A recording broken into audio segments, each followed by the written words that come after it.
کیا نماز میں بسم اللہ پڑھنا واجب ہے؟ کیا بسم اللہ الرحمن الرحیم نماز کی پہلی رکعت میں پڑھی جائے گی یا ہر رکعت میں پڑھنا لازم ہے؟ بھائی لازم کسی رکعت میں بھی نہیں ہے، سنت ہے، بہتر ہے جب پہلی رکعت میں آپ اللہ اکبر کہہ کے نیت باندھتے ہیں تو ثنا پڑھیں، ثنا کے بعد اعوذ باللہ من الشیطان الرجیم، پھر بسم اللہ الرحمن الرحیم، پھر سورہ فاتحہ پڑھیں۔ سورہ فاتحہ کے بعد اگر آپ درمیان سے کہیں سے تلاوت کر رہے ہیں سورت کے تو پھر بسم اللہ نہ پڑھیں، اگر سورت کے شروع سے تلاوت کر رہے ہیں تو پھر بسم اللہ الرحمن الرحیم دوبارہ پڑھیں، اور جیسے الم تر کیف فعل ربک پڑھ لی یا قل هو اللہ پڑھ لی تو سورت شروع کرنے سے پہلے بسم اللہ پڑھیں آپ، سنت ہے۔ پھر جب دوسری رکعت کے لیے آپ کھڑے ہوں گے تو پھر سورہ فاتحہ سے پہلے بسم اللہ، اور پھر جب سورہ فاتحہ پڑھ کے نئی سورت شروع کریں گے تو بسم اللہ۔ اگر سورت شروع نہیں کرتے، قرآن کے درمیان سے پڑھتے ہیں تو پھر بسم اللہ نہ پڑھیں، کیونکہ بسم اللہ سورت شروع کرنے سے پہلے پڑھنا سنت ہے۔ تو چاہے سورہ فاتحہ ہو یا کوئی نئی سورت ہو، اس سے پہلے بسم اللہ عام حالات میں بھی پڑھنی چاہیے اور نماز میں بھی۔ ہاں سورہ توبہ جب آپ پڑھیں گے تو پھر اس سے پہلے بسم اللہ الرحمن الرحیم نہ پڑھیں آپ، لیکن یہ واجب نہیں ہے، میں نے بتایا سنت ہے، چھوٹ جائے تو کوئی گناہ نہیں ہے۔ کیا خدا حافظ کہنا غلط ہے؟ خدا حافظ کہنا کیسا ہے، اس کا جواب دینا کیسا ہے؟ محمد سلمان انڈیا سے۔ جائز ہے، اس میں کوئی حرج نہیں ہے۔ خدا حافظ کا مطلب فی امان اللہ، اللہ کی امان میں، تو خدا تمہارا حافظ ہو، کوئی حرج نہیں ہے، اس میں کہہ سکتے ہیں، اس کا جواب بھی دے سکتے ہیں، نہ دینا چاہیں تو بھی دے سکتے تو بھی ٹھیک ہے، دینا چاہیں تو بھی آپ کہتے ہیں کہ اللہ تمہارا بھی حافظ ہونے کی مان ہو۔ دعا ہے بھائی، دعا کے لیے کوئی ثبوت کی ضرورت نہیں ہوتی۔ بسم اللہ کی جگہ 786 لکھ سکتے ہیں کیا؟ حافظ ساجد انڈیا سے۔ 786 کا مطلب کیا ہے اور اسے لکھنا کیسا ہے؟ دیکھیں جو ہم بولتے ہیں نا، یہ علم اعداد کے ذریعے بھی زبان ہے، تو وہ ہر عدد کا ایک لفظ کی وہ جو ہے نا ترجمانی کر رہا ہوتا ہے، تو جو علم اعداد کو جانتے ہیں کہ کس طرح سے کون سا لفظ لکھا جاتا ہے تو وہ بتاتے ہیں کہ 786 یہ بسم اللہ کا ترجمہ ہے گویا کہ، یعنی بسم اللہ کو 786 بھی ریاضی کی زبان میں لکھا جاتا ہے، تو اس لیے اگر کسی نے لکھ لیا تو گناہ نہیں ہے، لیکن یہ عمل ہے خلاف سنت، اس لیے کہ قرآن و سنت نے جو ہمیں رسم الخط بتایا ہے اس رسم الخط کو چینج نہیں کیا جا سکتا۔ جیسے بسم اللہ جب لکھنی ہے تو بیم، جیسے اس کی مثال ایسے جیسے آپ رومن میں بسم اللہ لکھ رہے ہو تو آپ نے وہ عربی رسم تو چینج کر دیا نا، اس لیے یہ عمل بہرحال خلاف سنت ہے۔ تو اللہ کا نام لیں پورا تمیز سے، بسم اللہ الرحمن الرحیم۔ آپ صلی اللہ علیہ وسلم جتنے بادشاہوں کو خط لکھتے تھے بسم اللہ لکھتے تھے۔ حضرت سلیمان علیہ السلام نے ملکہ سبا کو خط لکھا، اس میں کیا لکھا؟ انہ من سلیمان وانہ بسم اللہ الرحمن الرحیم۔ ملکہ سبا خط پڑھ کے بتا رہی ہے کہ اس میں لکھا ہوا ہے بسم اللہ الرحمن الرحیم۔ تو جن الفاظ کے ساتھ قرآن نے بیان کیا بسم اللہ کو، حدیث نے بیان کیا، آپ اسی الفاظ کے ساتھ لکھیں، یہ فضیلت جبھی حاصل ہوگی۔ بعض لوگ یہ کہتے ہیں کہ جی وہ بے ادبی بھی تو ہو سکتی ہے، اخبار وہ کاغذ پہ نیچے بھی تو اللہ کا نام گر سکتا ہے، تو دیکھیں یہ کام تو نبی بھی سوچ سکتے تھے۔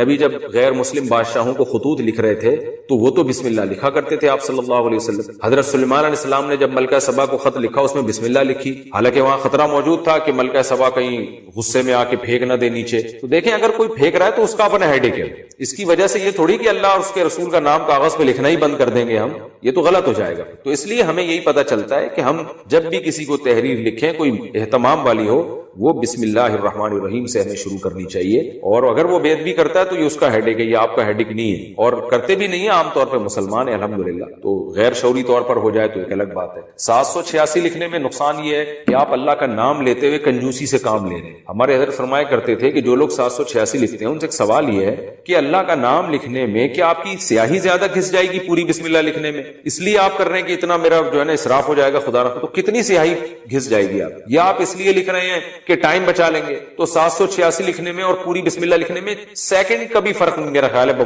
بہت ہی کم آتا ہو، تو اتنا سا ٹائم بچا کے آپ نے کیا کرنا ہے؟ تو اس لیے جو پراپر وے ہے، جو پراپر طریقہ ہے بسم اللہ الرحمن الرحیم کا، اسی طریقے سے لکھنی چاہیے، اور درود شریف بھی پورا لکھنا چاہیے۔ جب ہم نبی کا نام لکھتے ہیں تو بعض لوگ صرف اوپر چھوٹا سا سواد ڈال دیتے ہیں، یہ بھی غلط ہے بھئی، آپ کیوں کنجوسی سے کام لے رہے ہیں؟ کیا آپ اپنا ٹائم بچا رہے ہیں؟ تو نبی کے درود پڑھنے میں جو ٹائم خرچ ہوگا وہ تو قیمتی بن جائے گا، نبی کا درود لکھنے میں جو ٹائم خرچ ہوگا وہ تو قیمتی بن جائے گا، تو نہ اس سے ٹائم بچ رہا ہے، نہ آپ کے قلم کی سیاہی بچ رہی ہے۔ کتنی بچا لیں گے سیاہی؟ کیا کرنا ہے آپ نے؟ کیا اس سے بزنس کرنا ہے؟ جو پین میں آپ کے تھوڑی سی بال پین میں تھوڑی سی سیاہی بچ جائے گی تو کیا اس کو بیچنا ہے آپ نے مارکیٹ میں؟ تو خام خواہ کی ایک چیز ہے، تو جو پراپر وے ہے درود شریف لکھنے کا صلی اللہ علیہ وسلم، یہ پورا بولا بھی پورا کریں اور لکھا بھی پورا کریں۔ بولنے سے یاد آیا، بولتے بھی لوگ ادھورا ہیں۔ اکثر میں نے لوگوں کو دیکھا ہے آپ صلی اللہ علیہ وسلم نے فرمایا، نبی صلی اللہ علیہ وسلم نے فرمایا، او بھائی پورا بول دو، نبی صلی اللہ علیہ وسلم نے ارشاد فرمایا، آپ صلی اللہ علیہ وسلم نے ارشاد فرمایا، رسول اللہ صلی اللہ علیہ وسلم نے یہ کام فرمایا، تو پورا صلی اللہ علیہ وسلم تمیز سے بولنا چاہیے۔ یہاں بھی جو شارٹ کر دیتے ہیں نا صلی اللہ علیہ وسلم، اس سے بھی پتہ نہیں کیا ہو رہا ہے. باقی ساری بات پوری تمیز سے تجوید کے ساتھ پورے ایک ایک حرف جو ہے نا پورے طریقے سے ادا کر رہے ہوتے ہیں. جہاں درود شریف کی بات آئی ٹائم بچانے کی فکر شروع ہو جاتی ہے. یہ طریقہ بھی غلط ہے. تو اس میں آپ کتنا ٹائم بچا لو گے, کتنے سیکنڈ بچا لو گے آپ, اور کیا بچا کے آپ کیا کر لو گے اس میں. جب درود پڑھیں نبی صلی اللہ علیہ وسلم نے ارشاد فرمایا, بات چل پڑی ہے تو سلام بھی ایسا ہی ہے. سلام بھی لوگ ایسے کرتے ہیں السلام علیکم, کہیں گزر رہے ہو السلام, وہ جواب میں کیا بولیں. وہ میں اکثر ایک واقعہ سناتا ہوں. ہمارے استاذ کو جب کوئی سلام کرتا تھا نا تو کہتے تھے بس یہ جواب آتا تھا. تو ہم کہتے تھے استاد جی آپ کیسا جواب دے رہے ہیں. انہوں نے کہا جیسا سلام ہے ویسا جواب ہے. کہہ رہے ہیں سلام میں ہلکی سی آواز آئی ہے, بس اتنی سی آواز آئی ہے السلام, جواب ہی السلام. تو وہ ان کو تنبیہ کرنے کے لیے نا السلام علیکم, جواب آ رہے وعلیکم, بس ہلکا سا سین. تو یہ طریقہ صحیح نہیں. سلام کریں السلام علیکم, السلام علیکم ورحمۃ اللہ, السلام علیکم ورحمۃ اللہ وبرکاتہ. سلام کی قرآن نے ایسی تعریف کی ہے سورہ نور میں, تحیۃ من عند اللہ مبارکۃ طیبہ. اے ایمان والو جب گھروں میں داخل ہو فسلموا علی انفسکم, گھر والوں کو سلام کیا کرو. یہ اللہ کی طرف سے ملاقات کے وقت ایک دعائیہ کلمہ ہے جو اللہ کی طرف سے گفٹ ہے, مبارک ہے, پاکیزہ کلمہ ہے. تو اللہ نے سلام کی اتنی تعریف کی ہے تو آپ اس سلام ہی کو پی جاتے ہیں السلام علیکم السلام علیکم اس طرح کر گھما رہے ہوتے ہیں. تو پراپر تمیز سے سلام کیا کریں. دعا ہے یہ السلام علیکم ورحمۃ اللہ وبرکاتہ, آپ پر سلامتی ہو اللہ کی طرف سے, اس کی رحمتیں بھی اور اس کی برکتیں بھی. تو خالی تھوڑا اسلام بھی کر سکتے ہیں السلام علیکم, یہاں تک بھی. مزید اگر آپ اس میں تڑکا لگانا چاہتے ہیں السلام علیکم ورحمۃ اللہ, اور اگر آپ اس کی سپرلیٹو ڈگری پہ جانا چاہتے ہیں السلام علیکم ورحمۃ اللہ وبرکاتہ. پھر جو اس طرح سے جب سلام کرتا ہے نا انسان, پھر جواب میں بھی اسی سٹائل میں جواب دینے میں مزہ آتا ہے. ایسے کوئی سلام کرے تو آپ جواب دیں وعلیکم السلام ورحمۃ اللہ وبرکاتہ. ایسے خاندانی طریقے سے ہونا چاہیے. بسم اللہ بھی خاندانی ہونی چاہیے. بسم اللہ الرحمن الرحیم, یہاں بھی لوگوں کو دیکھا ہم نے گھما دیتے ہیں, بسم اللہ الرحمن الرحیم ایسے پڑھا کریں. بعض لوگ جب سنت پڑھتے ہیں نا نماز میں تو نیت دل میں کر رہے ہوتے ہیں کہ یہ نماز واسطے رسول کے. تو دیکھیں اس کے دو مطلب ہو سکتے ہیں. ایک تو یہ کہ عبادت تو میں اللہ کے لیے کر رہا ہوں, لیکن رسول کے واسطے کا مطلب یہ کہ نبی صلی اللہ علیہ وسلم جب قیامت کے دن ملیں گے, آپ سے میری ملاقات ہوگی, تو آپ صلی اللہ علیہ وسلم بھی خوش ہوں گے کہ اس نے میری سنت کو زندہ کیا. تو اس مفہوم کے تحت وہ یوں کہہ رہا ہوتا ہے کہ اللہ کے رسول کے واسطے, یعنی عبادت تو اللہ ہی کے لیے, لیکن رسول اللہ صلی اللہ علیہ وسلم کی شفاعت کا میں مستحق بن جاؤں, اور آپ صلی اللہ علیہ وسلم کی سے جب بروز محشر ملاقات ہو تو آپ صلی اللہ علیہ وسلم اس سے خوش ہوں گے کہ چل بھائی تو نے میری سنت کو ماشاءاللہ زندہ کیا. تو یہ نیت ہو سکتی ہے. اور دوسری نیت یہ ہو سکتی ہے کہ میں یہ رسول کو خوش کرنے کے لیے نماز پڑھ رہا ہوں, یعنی یہ نماز ہے ہی رسول کے لیے, اللہ کے لیے نہیں ہے. تو یہ تو خالص شرک ہے. عبادت تو صرف اللہ کے لیے ہوتی ہے. لیکن اگر پہلی والی نیت ہے نا تو وہ شرک تو نہیں ہے, لیکن بہرحال شرک کا ذریعہ بن سکتی ہے وہ. تو اس لیے ہم جب نماز میں نیت کریں تو بس اللہ کے لیے پڑھ رہا ہوں اتنا کافی ہے.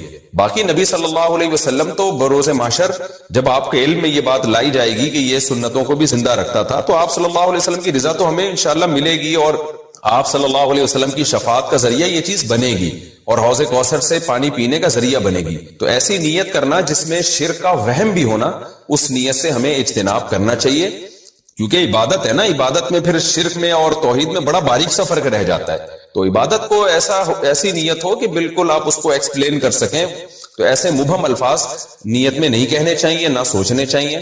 تو سیدھا سیدھا نیت کریں بس اللہ کے لیے میں نماز پڑھ رہا ہوں, بس اتنی نیت کافی ہے. پہلے سوال ہے جی محمد صاحب انڈیا, محمد صاحب کی طرف سے جو انڈیا سے ہیں, کیا نماز میں نیت کے لیے یہ کہنا ضروری ہے کہ میں 4 رکعت فرض نماز پڑھ رہا ہوں, منہ میرا کعبہ شریف کی طرف, امام صاحب کے پیچھے, یا دل میں ہی پتا ہو کہ آپ 4 رکعت فرض پڑھ رہے ہیں تو یہ بھی کافی ہوگا؟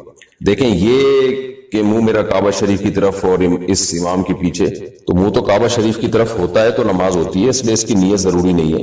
باقی یہ کہ امام کے پیچھے میں دل میں اتنا ارادہ کافی ہے کہ میں جماعت سے نماز پڑھ رہا ہوں, اب اکیلا نہیں پڑھ رہا. بعض دفعہ انسان صف میں کھڑا ہوتا ہے اپنی نیت باندھ لیتا ہے, تو دل میں بس اتنا ارادہ ہوتا ہی ہے. جب آپ صف میں کھڑے ہیں تو اور کیا کرنے کے لیے کھڑے ہیں, اپنی نماز تھوڑی پڑھنے کے لیے کھڑے ہیں.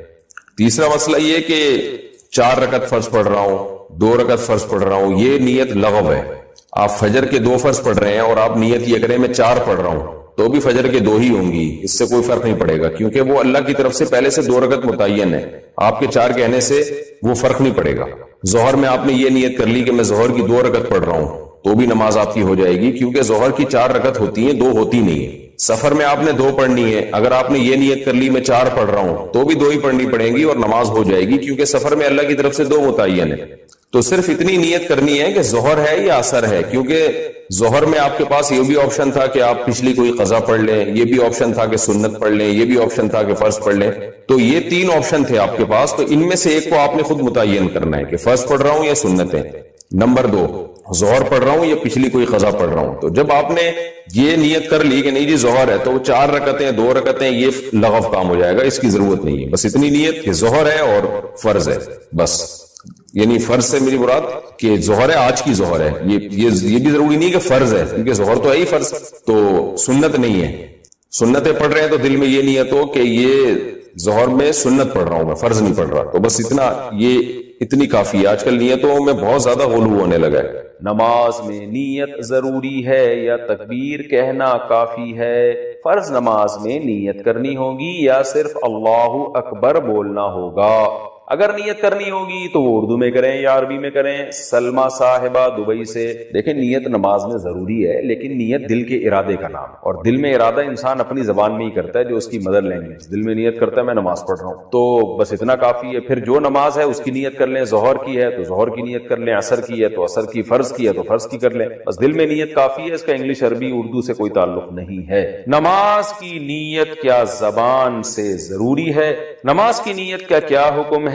دل میں نیت کافی ہے یا لفظوں سے نیت کرنا ضروری ہے؟ ابرار احمد سومرو سکھر سے، نہیں جی نیت تو دل کے ارادے کا نام ہے، بلکہ فقہا نے لکھا ہے کہ دل میں ارادہ تھا ظہر پڑھ رہا ہوں اور واقعی ظہر کی نماز تھی، زبان سے نکل گیا کہ عصر پڑھ رہا ہوں، تو نماز ادا ہو جائے گی، اس لیے کہ دل میں صحیح ارادہ کیا ہوا ہے۔ اور فجر کی قضا ظہر سے پہلے پڑھیں یا بعد میں؟ اگر فجر کی نماز قضا ہو جائے تو کیا ظہر کی نماز سے پہلے فجر کی قضا پڑھیں یا ظہر کی نماز کے بعد قضا پڑھیں؟ محمد مرسلین انڈیا سے، پہلے پڑھیں۔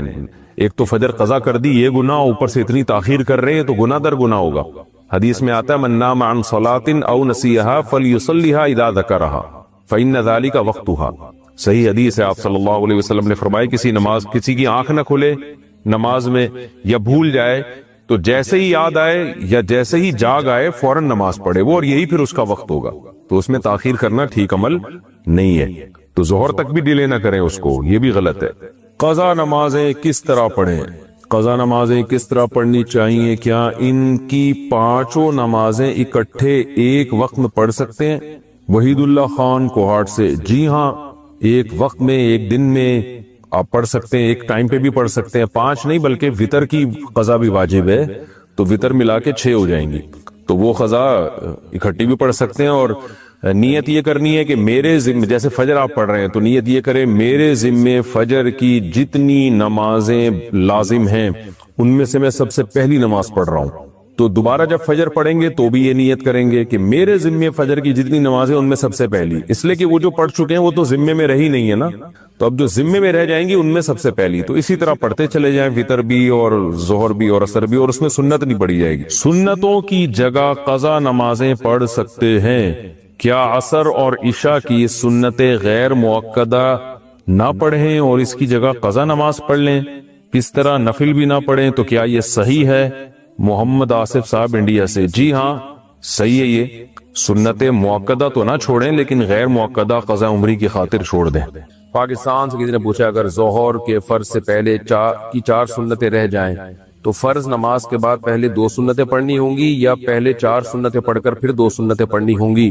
اور ان 4 سنتوں کی نیت کیا کرنی ہوگی؟ دیکھیں نیت تو یہی ہے دل میں کہ 4 سنتیں پڑھ رہا ہوں ظہر کی، بس یہ نیت کافی ہے، جو کہ ہوتی ہی ہے دل میں عام طور پہ۔ باقی پہلے 4 سنت پڑھنی ہے یا پہلے 2، تو کسی بھی طرح پڑھ لیں صحیح ہے، چاہیں تو پہلے 4 رکعت پڑھ لیں پھر 2 پڑھیں، چاہیں تو پہلے 2 رکعت پڑھ لیں پھر 4 پڑھ لیں، لیکن بہتر یہی ہے کہ پہلے 2 رکعت پڑھ لیں پھر 4 پڑھیں، تاکہ ترتیب جو 2 سنتوں کی ترتیب ہے وہ ساقط نہ ہو، یعنی وہ خراب نہ ہو، کیونکہ اب پہلی 4 سنتیں تو آپ نے ڈیلے کر ہی دی ہے نا، تو اب وہ 2 سنتوں کو تو ڈیلے نہ کریں، 2 سنتیں پہلے پڑھ لیں بہتر ہے، اور پھر 4 سنتیں پڑھ لیں۔ اور یہ ذہن میں رکھنا چاہیے کہ ظہر سے پہلے کی 4 سنت اگر کسی کی رہ جائے تو وہ بھی سنتیں مؤکدہ ہی رہتی ہیں، وہ ظہر کے بعد پھر پڑھنی پڑیں گی۔ عبد المعید صاحب پاکستان سے پوچھتے ہیں میں آن لائن اسٹور پر گھڑیوں کا کاروبار کرتا ہوں، جب کسٹمر آرڈر کرتا ہے تو میں ہول سیل سے وہ واچ خریدتا ہوں اور کسٹمر کو ڈیلیور خود کرتا ہوں, پیمنٹ کیش آن ڈیلیوری ہوتی ہے, کیا یہ جائز ہے؟ جائز نہیں تو صحیح طریقہ بتا دیں.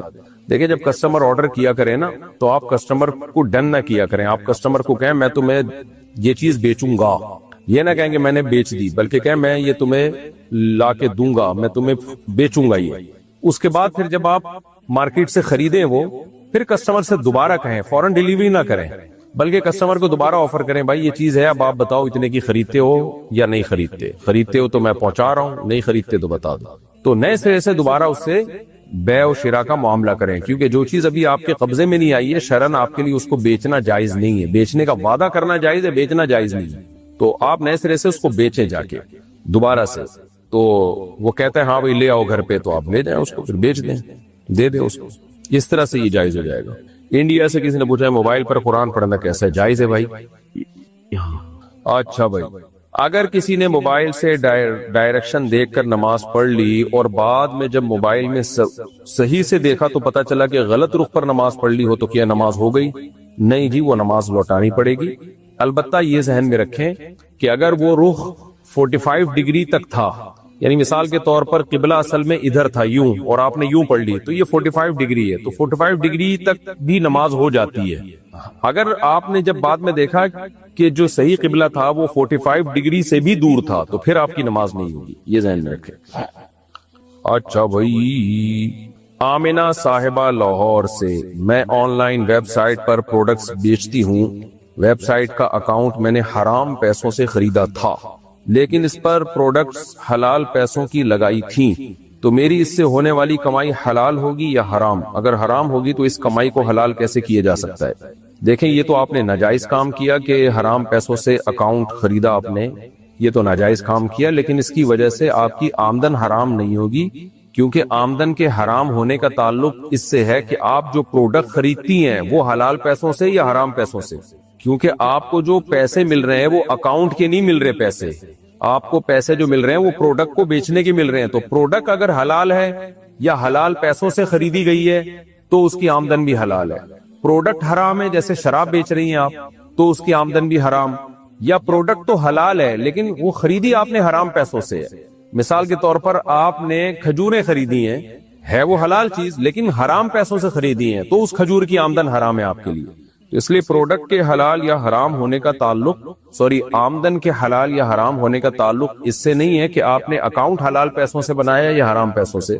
آمدن کے حلال یا حرام ہونے کا تعلق اس سے ہے کہ آپ جو چیز بیچ رہی ہیں وہ آپ نے حلال پیسوں سے خریدی یا حرام پیسوں سے. اس کی مثال ہے جیسے آپ نے کوئی دکان پہ قبضہ کیا اور پھر آپ نے اس پہ موبائل بیچا, تو وہ قبضہ بھی حرام ہے, اس میں آپ کا رہنا بھی حرام ہے, لیکن موبائل کی جو قیمت ملے گی چونکہ موبائل چوری کا نہیں ہے تو موبائل کے جو پیسے ملیں گے وہ آپ کو حلال ہوں گے. اب موبائل ہی چوری کا ہو پھر اپنی دکان میں بھی بیٹھ کے بیچیں گے تو وہ حرام ہو جائے گا. تو اس لیے آپ کی آمدن حلال ہے. البتہ جو آپ نے اکاؤنٹ میں حرام پیسوں سے خریدا تھا تو اس کو اس گناہ سے توبہ کا طریقہ یہ ہے کہ توبہ استغفار بھی کریں, اور جتنے پیسے آپ نے اکاؤنٹ میں لگائے تھے اتنے پیسے آپ صدقہ کر دیں ثواب کی نیت کے بغیر, کہ وہ حرام پیسے میں نے کسی غریب فقیر کو یا کسی خیر کے کام میں لگا دیں ایک جرمانے کے طور پر, کہ بھئی وہ تاکہ میرے جو وہ اکاؤنٹ ہے وہ حلال ہو جائے. تو اب توبہ استغفار بھی کریں اور اتنے پیسے آپ صدقہ کر دیں تو وہ اکاؤنٹ بھی پھر حلال پیسوں ہی کا کہلائے گا. مرسلین شاہ انڈیا سے, مجھے ہمیشہ ایک سپنا آتا ہے جس میں یہ ہوتا ہے کہ میں نماز کے لیے مسجد میں جاتا ہوں تو یاد آتا ہے کہ میں ناپاک ہوں. یہ تقریباً 1 سال سے ہو رہا ہے. اس سپنے کو آنے دیں, سپنا آنے پر گورنمنٹ کی طرف سے کوئی پابندی نہیں ہے, آنے دیں. جتنا اس کو سوچیں گے تو یہ سپنے اور زیادہ آئیں گے, بلکہ یہ بڑھیں گے, پھر تو بڑھتا ہی چلا جائے گا یہ, اس لیے آنے دیں, آنے سے کچھ کوئی نقصان نہیں ہے اس سے. انڈیا سے کسی نے پوچھا ہے, میرا ایک دوست ہے وہ مجھ سے کہتا رہتا ہے کہ وہابیوں کے پیچھے نماز نہیں پڑھنی چاہیے, کیا ایسے میں مجھے اپنے دوست کے ساتھ دوستی رکھنی چاہیے یا اس سے دوری اختیار کر لی جائے؟ آپ کو دوست سے کتنی دوستی ہے, کن بیسس پر ہے, وہ تو آپ جانیں. تو دوستی ختم کرنا یا نہ کرنے کا مشورہ تو میں آپ کو نہیں دوں گا. آپ کو اگر اس دوست سے دوستی کی وجہ سے آپ کے دین کا نقصان ہو رہا ہے پھر ختم کر دینی چاہیے, دین کا نقصان نہیں ہو رہا ہے تو آپ کی مرضی ہے, جاری رکھیں. البتہ وہابیوں کے پیچھے نماز کا مسئلہ میں بتا دیتا ہوں. دیکھیں نماز کوئی بھی شخص توحید پرست ہو اور اسلام کے بنیادی عقیدوں کو مانتا ہو تو اس کے پیچھے نماز ادا ہو جاتی ہے، چاہے عمل میں وہ خراب ہی کیوں نہ ہو. تو اور کوئی بھی شخص جو اسلام کے بنیادی عقیدوں کا منکر ہو تو اس کے پیچھے نماز نہیں ہوتی. مثال کے طور پر کوئی ختم نبوت کا منکر ہے جیسے قادیانی ہے تو ان کے پیچھے نماز نہیں ہوگی. کوئی شرک کر رہا ہے، واضح لفظوں میں نبی صلی اللہ علیہ وسلم کو کہہ رہا ہے حاضر ناظر ہے، مشکل کشا ہے، اور اس کی کوئی تعویل نہیں کرتا، صاف لفظوں میں کہتا ہے بھائی نبی یہیں سے ہماری پکار سنتے ہیں اور ہماری فریاد رسی کرتے ہیں، اللہ نے آپ کو اسباب سے ہٹ کے بھی اختیارات دے رکھے ہیں، تو وہ جو ہے وہ پھر مشرک ہے، چاہے وہ دیوبندی ہو، بریلوی ہو، اہل حدیث ہو، کوئی بھی عقیدہ رکھے گا وہ مشرک ہی ہوگا، تو اس کے پیچھے نماز نہیں ہوگی. تو ہر مسلم مومن موحد کے پیچھے نماز ہو جاتی ہے، غیر مسلم کے پیچھے نماز نہیں ہوتی. البتہ اپنے اختیار سے امام ہمیشہ نیک لوگوں کو بنانا چاہیے. نماز ہو جانا الگ چیز ہے، لیکن کوئی شخص کبیرہ گناہوں میں مبتلا ہے تو اپنے اختیار سے اس کو امام نہیں بنانا چاہیے. امام ہمیشہ نیک لوگوں کو بنانا چاہیے. ارشل خان بھوپال سے صحیح بخاری کی ایک حدیث کے مطابق حضرت عثمان رضی اللہ عنہ نے قرآن کی ساری کاپیاں جلا ڈالی تھیں، تو پھر ہمارے پاس قرآن موجود کیسے ہے؟ آپ نے آدھی بات کہی ہے، آپ پوری نہیں کی. صحیح بخاری ہی میں الفاظ ہیں، حضرت عثمان رضی اللہ تعالی عنہ نے قرآن کی حفاظت کے لیے یہ کام کیا. ہوتا یہ تھا کہ رسول اللہ صلی اللہ علیہ وسلم کے دور میں قرآن صحابہ کرام لکھتے تو ہر ایک کے پاس اپنا ایک مجموعہ تھا، چمڑوں میں، ہڈیوں پہ، کاغذ پہ، کوئی بھی چیز ہوتی تھی جو اس دور کا کاغذ تھا تو وہ لکھا کرتے تھے اور جمع کرتے تھے. پھر حضرت ابو بکر رضی اللہ تعالیٰ عنہ نے اس سب کو ایک جگہ جمع کیا، لیکن ترتیب ہر ایک کے پاس اپنی تھی، کیونکہ نبی صلی اللہ علیہ وسلم نے سورتوں کے اندر جو آیتیں ہیں ان کی ترتیب تو آپ نے بتائی، لیکن آپ صلی اللہ علیہ وسلم نے سورتوں کی ترتیب میں کوئی خاص ہدایات نہیں دی. یعنی حضرت عائشہ رضی اللہ تعالی عنہا کے پاس جو مسودہ تھا اس میں یہ ممکن ہے کہ سورہ آل عمران بعد میں ہو، سورہ نساء بعد میں ہو، سورہ آل عمران بعد میں ہو، سورہ نساء پہلے ہو. عبداللہ ابن مسعود رضی اللہ تعالیٰ عنہ کے پاس جو مسودہ تھا، جو مصحف تھا، اس میں آپ نے سورہ فلق سورہ ناس لکھی نہیں تھی. اس کی وجہ یہ تھی کہ وہ کہتے تھے بھئی اس کو کتاب کی شکل میں لکھنے کی کیا ضرورت ہے، یہ تو بچوں کو سورہ فلق سورہ ناس یاد ہوتی ہے. تو لیکن حضرت عثمان کے دور میں حضرت حذیفہ بن یمان نے مشورہ دیا کہ بھئی اس طرح جب امت پھیلے گی تو وہ دیکھے گی ان کے پاس قرآن الگ ترتیب سے لکھا ہوا ہے، ان کے پاس الگ ترتیب سے لکھا ہوا ہے، تو امت میں جھگڑا پیدا ہونے کا خطرہ ہے. تو اس لیے حکومتی سطح پہ ایک ترتیب پہ قرآن کو جمع کیا جائے. تو حضرت عثمان رضی اللہ تعالیٰ عنہ نے سارے صحابہ جو بھی قرآن کے عالم تھے، حافظ تھے، ان کو جمع کیا اور سورہ فاتحہ، پھر سورہ بقرہ، پھر سورہ آل عمران، پھر سورہ نساء، اس ترتیب سے جو ہمارے پاس ہے نا، اس ترتیب سے قرآن مجید کو آپ نے جمع کیا. اس پہ سب صحابہ جمع ہو گئے، سب نے اس کو درست مانا، اجماع ہو گیا اس کے اوپر. پھر جو باقی جو لوگوں کے پاس جمع تھے دوسری ترتیبوں سے، وہ بھی ٹھیک تھی، ان کو جلا دیا تاکہ ایسا نہ ہو کہ امت میں اختلاف پیدا ہو جائے بعد میں. تو یہ قرآن کی حفاظت کے لیے کیا ہے حضرت عثمان نے یہ کام، یہ قرآن کو ضائع کرنے کے لیے نہیں کیا. حضرت عثمان نے ایک نسخہ اپنے پاس رکھا، ایک دمشق میں بھیجا، مختلف ملکوں میں بھیجا، پھر اسی کی لوگوں نے کاپیاں بنائی اور آج ہمارے پاس وہی چلا آتا ہے. تو کسی بھی صحابی کو حضرت عثمان رضی اللہ تعالیٰ عنہ کے اس جمع کیے قرآن پہ اعتراض نہیں ہوا کہ نہیں یہ تو آپ نے قرآن بدل دیا. سارے صحابہ نے مانا. ہاں یہ ضرور تھا کہ بعض صحابہ نے کہا ہم نے جو اپنی ترتیب سے اپنے پاس جمع کیا ہوا ہے وہ ہم نہیں دیں گے آپ کو، تو وہ ہم اپنے پاس رکھیں گے. جیسے عبداللہ بن مسعود رضی اللہ تعالیٰ عنہ نے اپنا مصحف حضرت عثمان کے حوالے نہیں کیا، لیکن حضرت عثمان کے مصحف کو بھی انہوں نے درست مانا، تو تاکہ ایک ترتیب جو ہے نا وہ ترتیب میں خلل نہ ہو. تو وہ آج ہمارے پاس چلا آ رہا ہے. تو یہ قرآن کی حفاظت کے لیے کیا، اسی وجہ سے قرآن محفوظ ہو گیا. ورنہ کیا ہوتا، کسی کے پاس سورہ آل عمران بعد میں ہوتی، سورہ نساء پہلے ہوتی، تو وہ پھر کہتے تمہارا قرآن الگ ہے، میرا قرآن الگ ہے، اس پہ لڑائیاں جھگڑے ہوتی، تو اس سے کوئی فرق نہیں پڑتا. سورہ بقرہ حضرت عائشہ کے پاس ایک شخص آیا نا، اس نے کہا کہ آپ بتائیں آپ کے پاس قرآن کون سا ہے. حضرت عائشہ لے کر آئیں تو اس نے کہا میرے پاس تو یہ سورت فلاں جگہ پہ لکھی ہوئی ہے، آپ کے پاس فلاں جگہ پہ کیوں ہے؟ تو انہوں نے حضرت عائشہ نے فرمایا اس سے کیا ہوتا ہے کہ یہ سورت تم فلاں مقام پہ تمہارے پاس موجود ہے، میرے پاس فلاں مقام پہ، اس سے ہوتا کیا؟ سورت تو پوری موجود ہے نا، اور سورت کے اندر جو آیتیں ہیں وہ تو اسی ترتیب سے ہیں.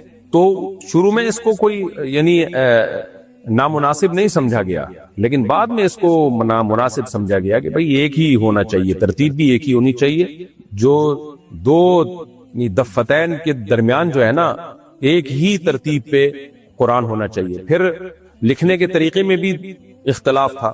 جیسے تابوت کا لفظ بعض لوگ گول تا سے لکھتے تھے، بعض لمبی تا سے لکھتے تھے، تو صحابہ کرام نے اپنے اپنے طور طریقوں سے لکھا ہوا تھا. نبی کی موجودگی میں وہ سب طریقے ٹھیک تھے، لیکن حضرت عثمان نے کیا آرڈر دیا کہ بھائی ایک ہی طریقے پہ لکھا جائے گا، اور جب اختلاف ہوگا تو قریش جس طریقے سے لکھتے ہیں اس طریقے پہ لکھا جائے گا. اسی وجہ سے تابوت کو لمبی تا سے لکھا گیا، کیونکہ قریش جو تھے، حجاز والے جو تھے، وہ لمبی تا سے لکھا کرتے تھے تاکہ لکھنے میں جو اختلاف ہے وہ بھی ختم ہو جائے. تو یہ حضرت عثمان نے قرآن کی حفاظت کے لیے کیا، اور گورنمنٹ لیول پہ یہ کام ہوا، سب صحابہ نے اس کو سراہا، اور اسی وجہ سے آج ہمارے پاس یہ قرآن موجود ہے. تو اس کے علاوہ جتنے نسخے تھے جلا دیے گئے. جلانا قرآن کی حفاظت کے لیے تھا، قرآن کو معاذ اللہ ضائع کرنے کے لیے نہیں تھا.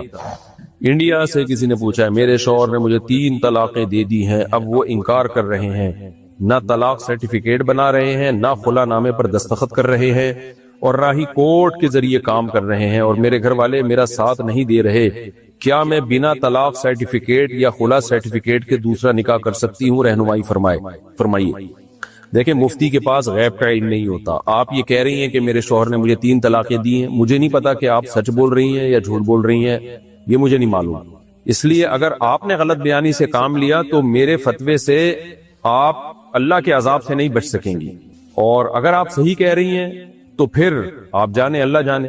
تو مسئلہ یہی ہے کہ اگر بیوی نے اپنے کانوں سے ہوش و حواس کی حالت میں، بالکل جاگتی حالت میں شوہر سے سنا کہ شوہر نے ہوش و حواس میں 3 دفعہ طلاق دی ہے، تو پھر وہ بیوی اپنے شوہر پہ حرام ہو جاتی ہے. شوہر بعد میں مکر گیا تو جج تو شوہر ہی کا ساتھ دے گا. وجہ اس کی ہے کہ عورت سے وہ پوچھے کہ آپ کے پاس کیا دلیل ہے. عورت کے پاس تو گواہ نہیں ہے، تو ہم تو ظاہر کے مکلف ہیں.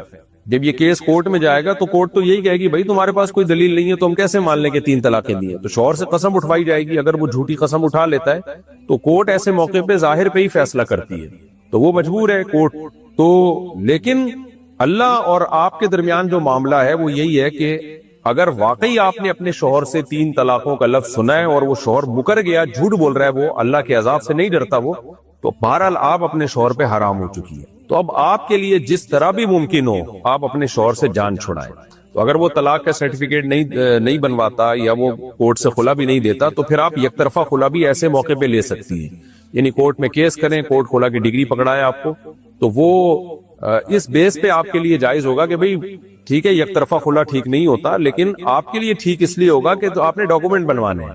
تو آپ کو تو پتا ہے کہ شوہر نے 3 طلاقیں دے دی ہیں، ویسے ہی آپ اپنے شوہر پہ حرام ہو چکی ہیں. تو ایسی صورت میں کسی بھی طرح سے عورت اپنی جان شوہر سے چھڑا سکتی ہے، تو اس پر لازم ہے کہ وہ چھڑائے، کیونکہ وہ عورت شوہر کے لیے حلال نہیں ہے. تو آپ جانے، اللہ جانے. میں نے ظاہر کے مطابق یعنی آپ کی بیان کو درست مان کے یہ فتویٰ دیا ہے، کیونکہ بعض دفعہ عورتیں اس سے ناجائز فائدہ بھی اٹھاتی ہیں. شوہر نے طلاقیں دی نہیں ہوتی لیکن وہ جھوٹ بول دیتی ہیں، غلط بیانی کر دیتی ہیں کہ شوہر نے دیے طلاق، پھر وہ مفتی کا فتویٰ دکھاتی ہیں، دیکھو میرے میاں نے میرے جو ہے نا میاں نے مجھے 3 طلاقیں دی ہیں اور مکر گیا ہے وہ، تو مفتی نے مجھے فتویٰ دیا کہ میں کورٹ سے خلا لے سکتی ہوں. تو بھائی مفتی عالم الغیب نہیں ہوتا. اگر واقعی آپ نے اپنے شوہر کے منہ سے 3 طلاقوں کا لفظ سنا ہے تو پھر آپ کے لیے کسی بھی طرح سے جان چھڑانا جائز ہے. تو آپ کورٹ سے ایسے موقع پہ خلا لے سکتی ہیں، چاہے شوہر عدالت میں آئے نہ آئے، یک طرفہ خلا لے کے آپ جان چھڑائیں اور عدت کے بعد کہیں اور شادی کریں آپ. اور شوہر کو بھی چاہیے کہ اللہ کے عذاب سے ڈرے. وہ اگر واقعی اس نے 3 طلاقیں دی اور مکر گیا ہے تو جہنم کی آگ کا ایندھن بننے کی فکر کر رہا ہے. وہ طلاق کوئی ہلکا لفظ نہیں ہے کہ آپ زبان سے نکالیں اور بولے میں نے دی نہیں ہے. مرد بھی ایسی حرام حرکتیں کرتے ہیں، ایسے بھی کیس آئے ہیں. بعد میں ہم نے کراس کویشچن کیا تو پتا چلا مرد جھوٹ بول رہے ہیں. تو بعض دفعہ عورت غلط بیانی سے کام لے رہی ہوتی ہے، بعض دفعہ مرد کمبخت طلاق دے کے مکر جاتا ہے. تو طلاق کے معاملے میں جہاں بھی اللہ نے طلاق کے حکام بیان کی، اللہ نے کہا تل کا حدود اللہ، یہ اللہ کی حدود ہیں، اللہ کی حدود سے تجاوز نہ کرو، یہ اللہ کی لمٹ ہے. تو اس کو آپ اس باؤنڈری کو کراس نہ کریں. اگر زبان سے دی ہے تو مانے شوہر کہ ہاں میں نے دی ہے. رمیز صاحب کینیڈا سے. اور ویسے یہ ذہن میں رکھے 3 طلاقیں دینا ناجائز ہے. مرد کے لیے اکٹھی 3 طلاقیں دینا یہ ناجائز اور گناہ کا عمل ہے، اور ایسے مرد واجب التعزیر ہے. رمیز صاحب کینیڈا سے. نماز میں شروع کی تکبیر میں اللہ اکبر کے علاوہ کوئی اور کلمات کہہ سکتے ہیں یا نہیں؟ امام ابو حنیفہ اور امام محمد شیبانی نے اس کی اجازت دی ہے، وضاحت فرمائیے. امام صاحب نے یہ نہیں کہا کہ اللہ اکبر کے علاوہ کسی اور کلمے سے نماز آپ شروع کریں. انہوں نے صرف یہ مسئلہ بیان کیا کہ اگر اللہ اکبر کے سوا کوئی بھی تعظیم کا لفظ استعمال کرتا ہے، اللہ اعظم کہہ دیتا ہے، تو بھی نماز ہو جائے گی. اور اس کی دلیل قرآن مجید کی آیت ہے کہ وَرَبَّكَ فَكَبِّرْ وَذَكَرَ اسْمَ رَبِّهِ فَصَلَّى، کہ اللہ نے قرآن میں فرمایا کہ اپنے رب کا نام لیا اور نماز قائم کی، تو وہ کہتے ہیں اس سے تکبیر تحریمہ مراد ہے، یعنی اللہ کا نام۔ تو قرآن سے پتہ چلتا ہے کسی بھی طرح سے اللہ کا نام لے لے تو نماز میں داخل ہو سکتا ہے، کیونکہ امام صاحب ہمیشہ قرآن کو حدیث پہ ترجیح دیتے ہیں اور حدیث کی ایسی تعویل کرتے ہیں جس سے حدیث قرآن کے مطابق ہو جائے، نہ یہ کہ قرآن میں تعویل کر کے اس کو حدیث کے مطابق کرتے ہیں۔ ہر فقی کا اپنا اصول ہوتا ہے، تو امام حنیفہ کا یہ اصول ہے، لیکن انہوں نے حدیث پر بھی عمل کیا، کیونکہ حدیث میں ہمیں اللہ اکبر ملتا ہے، اس لیے انہوں نے یہی کہا کہ تکبیر کا لفظ واجب ہے، یعنی جائز نہیں ہے کہ آپ تکبیر کے علاوہ کوئی لفظ چھوڑ کے آپ نماز میں داخل ہوں، کیونکہ حدیث میں یہی حکم ہے، تو لہذا آپ کو اللہ اکبر کہہ کے ہی نماز میں داخل ہونا پڑے گا، تو فرض تو ادا ہو جائے گا آپ کا، لیکن آپ کو سنت چھوڑنے سے حرج واقع ہوگا کہ سنت کے مطابق آپ نے کیوں نماز نہیں پڑھی ہے۔ تو تکبیرها التحریم و تحلیلها التسلیم، او کما قال صلی اللہ علیہ وسلم، نبی صلی اللہ علیہ وسلم فرمائے نماز میں داخلے کے لیے تکبیر کہنی ہے اور نکلنے کے لیے سلام کہنا ہے، اس طرح قرآن و حدیث میں تطبیق ہو جاتی ہے۔ تو یہ کہنا کہ امام صاحب کی نظر میں یہ جائز ہے کہ آپ اللہ اکبر کے علاوہ بھی نماز میں داخل ہو سکتے ہیں، کوئی بھی لفظ بول دیں، تو اگر جائز کا مطلب یہ ہے کہ نماز کا فرض ادا ہو جائے گا پھر تو ٹھیک ہے، لیکن اگر جائز کا مطلب یہ ہے کہ امام صاحب اس کو اپریشیٹ کر رہے ہیں، ترغیب دے رہے ہیں کہ ایسے نماز پڑھنی چاہیے، تو بالکل غلط ہے۔ امام صاحب بھی حدیث ہی کے مطابق نماز پڑھا کرتے تھے اور لوگوں کو فقہ حنفی میں ترغیب بھی یہی ہے کہ اللہ اکبر کے ذریعے ہی نماز میں داخل ہونا ہے، تبھی جتنے بھی حنفی عالم ہیں، علماء ہیں، عوام ہے، خود امام حنیفہ اور امام ابو حنیفہ کے شاگرد امام محمد، وہ سارے اللہ اکبر کے ذریعے ہی نماز میں داخل ہوا کرتے تھے۔ تو امام صاحب کے اس قول کا سہارا لے کے کسی کے لیے یہ جائز نہیں ہے کہ وہ اللہ اکبر کے لفظ کے علاوہ کوئی اور لفظ استعمال کرے، اللہ اعظم کہے یا کوئی اور لفظ کے ذریعے نماز میں داخل ہو، کیونکہ امام صاحب کی بات کا جو مطلب ہے وہ میں نے بیان کر دیا۔ انڈیا سے کسی نے پوچھا اگر کسی پر کالا جادو ہو تو کیسے پتہ چلے؟ تو پتہ چلانے کی ضرورت نہیں ہے، کیونکہ ان جادوگروں کے پاس آپ جاؤ گے تو پتہ چلے نہ چلے اور دو چار لوگوں پہ اور جادو ہو جائے گا۔ اس کا حل یہ ہے، دیکھیں میں اس کی ایک مثال دیتا ہوں، بہت پرانی بات ہے، میری بچی بیمار تھی تو میں ایک چائلڈ اسپیشلسٹ کے پاس لے گیا، تو چائلڈ اسپیشلسٹ نے کیا کیا، مجھے ایک ٹیسٹ لکھ کے دے دیا کہ یہ ٹیسٹ کرانا۔ تو میں نے ڈاکٹر صاحب سے پوچھا کہ یہ ٹیسٹ کرانے کے بعد کون سی دوا دیں گے آپ؟ انہوں نے کہا اگر اس ٹیسٹ میں یہ بیماری آ گئی تو یہ میڈیسن دوں گا۔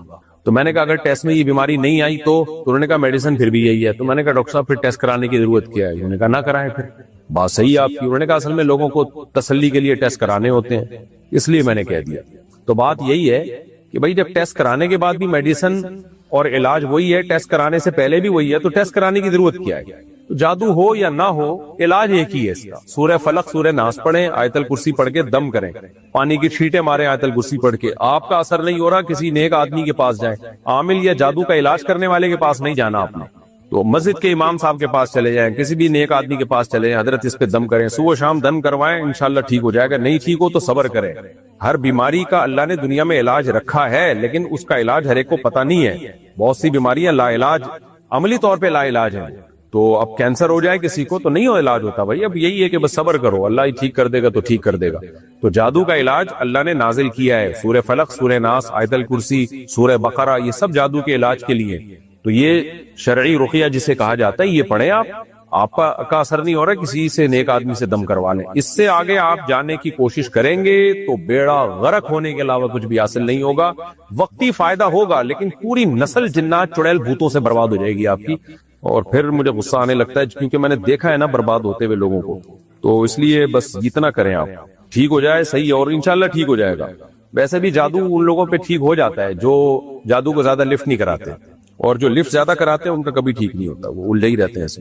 جب ہمارے نبی کو اللہ نے علاج بتا دیا سورہ فلق سورہ ناس، جو میڈیسن اللہ نے بتائی ہے وہ آپ کی سمجھ میں کیوں نہیں آ رہی ہے بھائی؟ لیکن بعض لوگوں کی قسمت خراب ہوتی ہے، وہ جاتے ہیں عاملوں کے پاس۔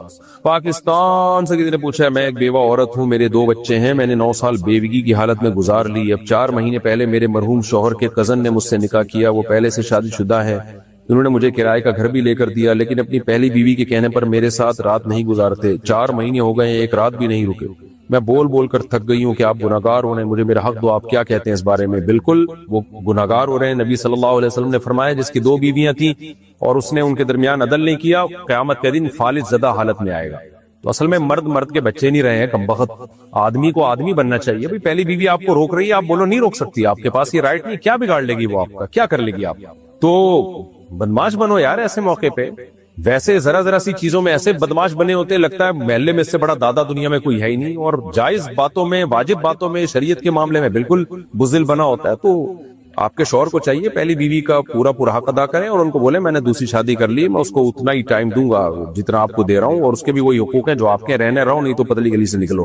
لوگ مجھے انہی باتوں پہ کہتے ہیں آپ گھروں میں طلاقیں دلوا رہے ہو. بھائی صاحب میں طلاقیں دلوا رہا ہوں، لیکن ان طلاق یافتہ عورتوں کی شادیاں بھی پھر ان بیانات سے میں ہی کروا رہا ہوں. ایک بیوہ کی شادی بھی تو ہو گئی نا اس چکر میں کہ مرد نے دوسری شادی کی ہے. لیکن اب مرد کو چاہیے انسان کا بچہ بنے اور جو ہے وہ آدمی پن دکھائے، اپنا آدمی پن.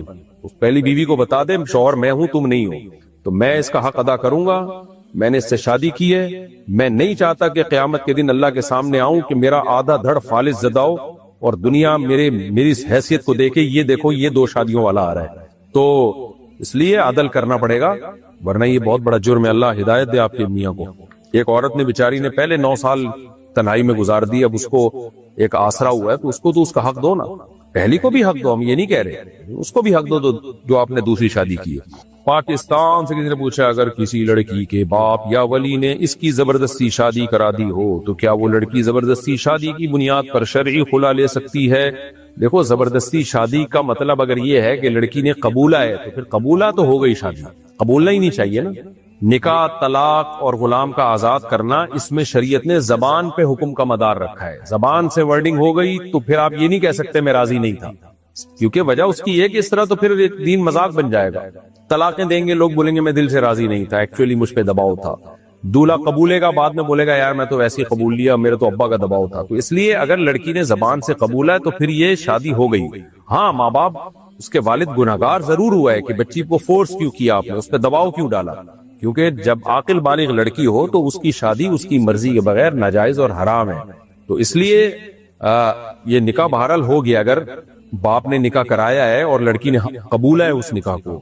تو اب لڑکیاں بھی ایسا کرتی ہیں نا، بھائی آپ کو لگ رہا تھا زبردستی ہے تو اب آپ کورٹ سے خلا لینے کی ہمت آپ میں پیدا ہو گئی. اس وقت یہ ہمت کیوں نہیں کی کہ نہیں قبول ہیں آپ بول دیں بھائی مجھے قبول نہیں ہے، جو مرضی کرنا ہے کر لو. تو اب اس وقت تو قبول لیا گھننا بن کے، اب بعد میں کہہ رہی ہیں کہ جی میں عدالت سے، تو عدالت سے خلا لینے میں ماں باپ ناراض نہیں ہوں گے. لڑکیاں یہ کہتی ہیں ہم نے زبردستی قبول ہے کہ ابا یہ ہو جاتا، ابا بے ہوش ہو رہے تھے، ابا کو ہارٹ اٹیک ہو رہا تھا، ابا کو یوں ہو رہا تھا، ابا کو یوں ہو رہا تھا. تو اب کیا ہوگا ابا کو شادی کے بعد جب آپ خلا لوگی؟ تو پہلے ہی ڈٹ جانا چاہیے. بہرحال ماں باپ تو گناہگار ہوئے ہیں زبردستی کر کے، لیکن اب نکاح ہو گیا ہے تو اس کو نبھانے کی کوشش کریں. اور باقی یہ کہ خلا شوہر سے لے سکتی ہیں اگر شوہر خلا کے پیپر پہ سائن کر دے، یعنی کورٹ سے خلا لے سکتی ہیں، لیکن وہ جب ہی کنسیڈر ہوگا جب شوہر خلا کے پیپر پہ سائن کرے گا. اگر شوہر واجب حقوق ادا کر رہا ہے تو یک طرفہ خلا نہیں ہوتا. ہاں اگر شوہر آپ کے بیسک حقوق ہی ادا نہ کر رہا ہو تو پھر ایک شرعی پروسیس کے تحت آپ کورٹ سے بھی خلا لے سکتی ہیں، کورٹ اگر اس پروسیس کا خیال کرے. نصر اللہ صاحب افغانستان سے، سنا ہے کہ اگر کوئی بغیر وضو کے نماز حلال سمجھ کر پڑھے تو اس کا نکاح ٹوٹ جاتا ہے. سوال یہ کہ اگر کوئی عورت ایسا کرے تو کیا اس کا نکاح بھی اسی طرح ٹوٹ جائے گا؟ اس طرح اگر کوئی عورت اسلام سے پھر جائے تو کیا وہ اپنے شوہر کے نکاح سے نکل جائے گی؟ اور دوبارہ اسلام قبول کرنے کی صورت میں اس کو اپنے شوہر کے ساتھ تجدید نکاح کرنا ہوگا؟ ذرا تفصیل سے بتائیے. اگر کوئی بغیر وضو کے نماز پڑھتا ہے اور نماز کی توہین کی نیت سے، مذاق کے لیے، تو پھر تو یہ کفر ہے اور نکاح بھی ٹوٹے گا اس سے. اسی طرح کوئی عورت اسلام سے نکل گئی، صاف لفظوں میں، ایسی ہوائی باتیں نہ ہو، واضح طور پر اس نے اسلام کو چھوڑا ہو یا کلمہ کفر واضح لفظوں میں کہا ہو، تو وہ اس کا نکاح واقعی ٹوٹ جاتا ہے اور وہ شوہر پہ حرام ہو جاتی ہے.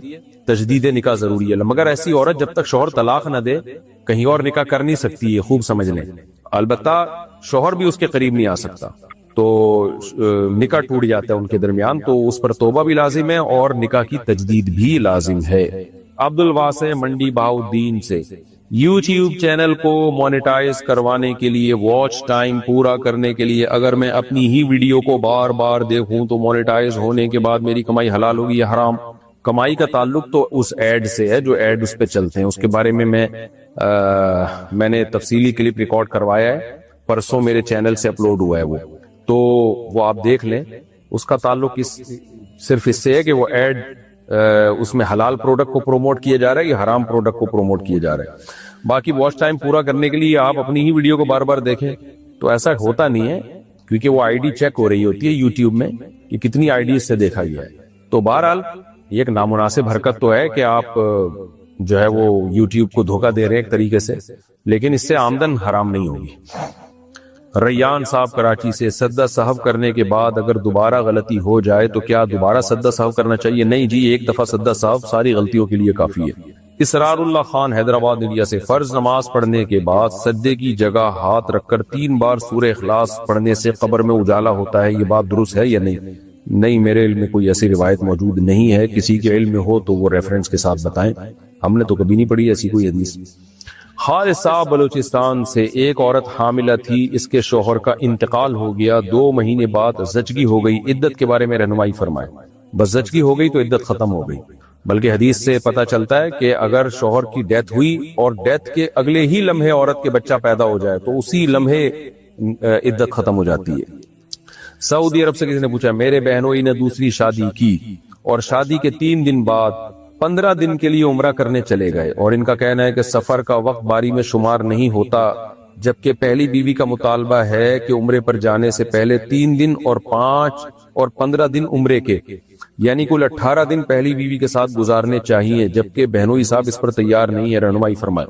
یہ بات درست ہے کہ سفر کا وقت جو ہے باریوں میں شمار نہیں ہوتا، لیکن اگر کسی شہر میں شوہر نے 15 دن اسٹے کر لیا دوسری بیوی کے ساتھ تو پھر وہ 15 کے 15 دن دینے پڑیں گے پہلی بیوی کو، کیونکہ وہ پھر شرعی مسافر نہیں رہا۔ تو اگر مکہ یا مدینہ میں کہیں بھی 15 دن اسٹے نہیں کیا انہوں نے تو وہ مسافر ہی شمار ہے، اور سفر کے جو ایام ہیں وہ باریوں میں شمار نہیں ہوتے۔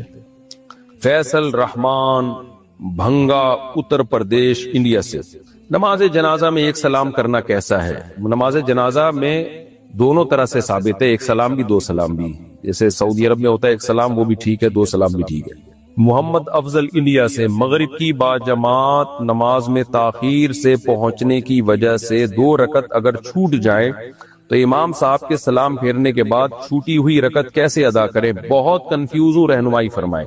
جناب محمد افضل، اس کا صحیح طریقہ یہ ہے کہ اگر آپ کی 2 رکعتیں چھوٹ گئی ہیں، آپ تیسری رکعت میں مغرب میں امام صاحب کے ساتھ آئے ہیں، تو امام صاحب جب اتحیات پڑھ کے سلام پھیریں آپ نے کھڑے ہو جانا ہے، کھڑے ہو کے آپ نے سب سے پہلے ثنا پڑھنی ہے، اعوذ باللہ بسم اللہ پڑھنی ہے، کیونکہ یہ آپ کی پہلی رکعت شمار ہوگی، پھر آپ نے سورہ فاتحہ پڑھنی ہے، پھر آپ نے کوئی سورت پڑھنی ہے، رکوع سجدہ کر کے آپ نے بیٹھ جانا ہے، اتحیات پڑھنی ہے، پھر دوبارہ کھڑے ہونا ہے، اور پھر دوسری رکعت پڑھنی ہے، اس میں بھی بسم اللہ پڑھ کے سورہ فاتحہ پڑھی، سورت ملائی، رکوع سجدے کے بعد آپ نے اتحیات درود شریف دعا کے بعد سلام پھیر لینا ہے۔ یہ طریقہ ہے، لیکن دوسرا طریقہ بھی جائز ہے، وہ یہ ہے، افضل طریقہ تو یہی ہے۔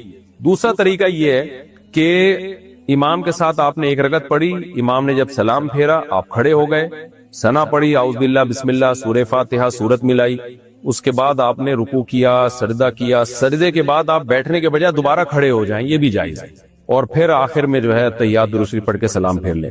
اچھا، میں نے پہلے مسائل کے سیشن میں یہ بتایا ہے کہ یہ دوسرا طریقہ جائز نہیں ہے، لیکن میں اس سے رجوع کرتا ہوں، بعد میں کچھ علماء نے تنبیہ کی اور کچھ عبارات بتائیں، دلائل بتائے، تو میں اپنی اس بات سے رجوع کرتا ہوں۔ پہلا طریقہ تو سب کے نزدیک جائز ہے اور افضل ہے، میں نے بتایا تھا کہ یہ دوسرا طریقہ ٹھیک نہیں ہے، تو دوسرا بھی جائز ہے، اس کی بھی گنجائش ہے، تو اس لیے میرا کوئی اس سے پہلے والے کا بیان اس بارے میں ہو تو وہ مرجوع عنہ سمجھیں کہ میں اس سے رجوع کر چکا ہوں۔ شیخ منظور عاصم لاہور سے، میں ایک یوٹیوب چینل کھول رہا ہوں، اس چینل پر میں پیسے کمانے اور دولت سے متعلق ویڈیوز اپلوڈ کروں گا، کیا میں اس چینل پر اپنی شکل دکھائے بغیر اور کوئی نام استعمال کرتے ہوئے یہ جھوٹ کہہ سکتا ہوں کہ میرے پاس اتنے پیسے ہیں یا میں اتنے پیسے کماتا ہوں تاکہ میری ویڈیو زیادہ سے زیادہ لوگ دیکھیں اور میں اس چینل سے زیادہ پیسے کماؤں؟ حرام ہے بھائی، ناجائز ہے، نبی صلی اللہ علیہ وسلم نے فرمایا جو دھوکہ دیتا ہے وہ ہم میں سے نہیں ہے۔ تو یوٹیوب چینل کا مطلب یہ تھوڑی ہے کہ آپ جو مرضی پھینکتے رہیں بیٹھ کے اس پہ، ناجائز ہے، یہ جو ہے وہ حقیقت ہے وہی بیان کریں۔ عین اصغر ٹنڈو اللہ یار سندھ، کیا عورت اپنے دوسرے شریک بھائی کے ساتھ حج عمرہ کر سکتی ہے؟ دیکھیں دوسرے شریک بھائی نام جو ہے وہ ہوتا محرم میں ہی ہے، لیکن علماء نے بیان کیا ہے کہ چونکہ اس سے بہرحال وہ جذبات جو سگے بھائی جیسے جذبات ہوتے ہیں نا، جو جن کی ماں باپ ہوں، جو ماں باپ شریک ہوتے ہیں، تو وہ اس میں بہرحال وہ عنصر نہیں ہوتا، اس لیے اس کے ساتھ حج عمرہ نہ کیا جائے، احتیاط کے بالکل خلاف ہے۔ میرا خیال ہے کوئی بھی مفتی عالم اس کو فتنے کے خوف کی وجہ سے جائز قرار نہیں دے گا۔ تو دوسرے شریک بھائی بہرحال محرم میں ہے، اس سے پردہ فرض نہیں ہے، لیکن احتیاط بہت ضروری ہے، کیونکہ حج عمرے میں بہت طویل ٹائم گزارنا پڑتا ہے، بہت وقت. جوان لڑکا اور جوان دودھ شریک بہن ہو، بلڈ ریلیشن نہ ہو، اس سے صرف دودھ شریک والا ریلیشن ہو، تو 15 دن 20 دن 1 مہینہ 40 دن تک بالکل اس طرح کلوز رہنے سے بہت زیادہ فتنوں کا اندیشہ ہے. اس لیے میں اس فتنے کے باعث، کیونکہ حدیث میں بہت سارے احکام کا مدار فتنوں پہ رکھا گیا ہے، تو میں سمجھتا ہوں کہ اس میں بہرحال فتنہ ہے، تو یہ ٹھیک عمل نہیں ہے، اس سے اوائڈ اجتناب کرنا چاہیے. یہ ایسا ہی ہے جیسے ساس بالکل جوان ہو اور داماد بھی بالکل ینگ ہو، عمر ان کی میں زیادہ فرق نہ ہو. تو سعودیہ کے علماء بھی ہیں جن میں بڑی تعداد میں، اور دیگر علماء بھی، وہ ایسی ساس کے ساتھ بھی تنہائی اختیار کرنے سے انہوں نے منع کیا. بعض دفعہ ساس اور داماد کی ایج تقریباً برابر ہوتی ہے، اور ساس ینگ ہوتی ہے، داماد بھی ینگ ہوتا ہے، تو ٹھیک ہے وہ محرم رشتہ ہے، ماں کی طرح ہے، لیکن چونکہ سگی ماں بہرحال نہیں ہے، تو اس لیے تنہائی اختیار کرنے کو علماء نے منع کیا ایسی صورت میں.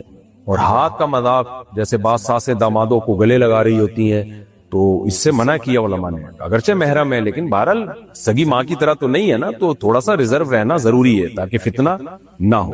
تو یہاں بھی یہی مسئلہ ہے کہ دو شریک بھائی اگرچہ سگا بھائیوں کی، یعنی رشتے میں محرم ہونے میں سگے بھائیوں کی طرح ہے، وراثت میں اس کا حق نہیں ہوتا، لیکن محرم ہونے میں سگے بھائیوں کی طرح ہی ہے، تو پردہ اس سے فرض نہیں ہے. لیکن بہرحال اتنا بے تکلف ہونا جس سے فتنے کا اندیشہ ہو، کیونکہ سفر میں بہت طویل عرصے تک اکٹھے ٹائم گزارنا پڑتا ہے، اس کی میرا خیال ہے کوئی بھی شرعی طور پر عالم اجازت نہیں دے. محمد رحیم صاحب کراچی سے، ظہر کی نماز میں فرض کے بعد کی 2 سنتیں اگر فرض سے پہلے پڑھ لیں تو کوئی حرج ہے؟